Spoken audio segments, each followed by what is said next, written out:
Dar vienas labai įspūdingas aparatas, tai yra 23 metų S580, 223 vadinamas.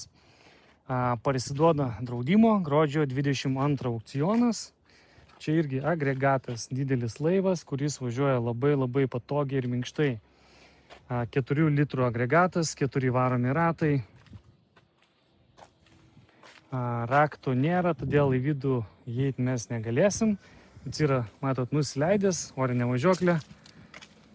Dabartinis statymas yra $23 100 už jį. Turi labai gražų šviesų saloną. Kaip minėjau, gaila nėra raktų, negaliu įeiti pasižiūrėti. Bet vat yra loto numeriukas. Kažkiek jais pažiūrėti, salonas atrodo tvarkingas, o mušimas yra vat iš šono. Yra duris, slenkstis matau sveikas. Netgi gal sakyčiau, aukciono nuotraukose daugiau informacijos ir matytumėt negu čia, nes dabar apklijuotas. 580, 4 varomi.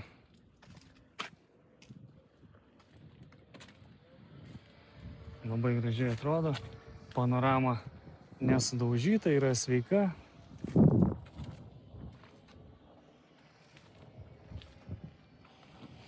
Diskas subraižytas, padanga, vat, jis greičiausiai bus per dugną gavęs. Jeigu aš neklystu, vat, bamperis subraižytas, sparnas pabraižytas, šičia bamperis, šitoj pusėje bumperiukas.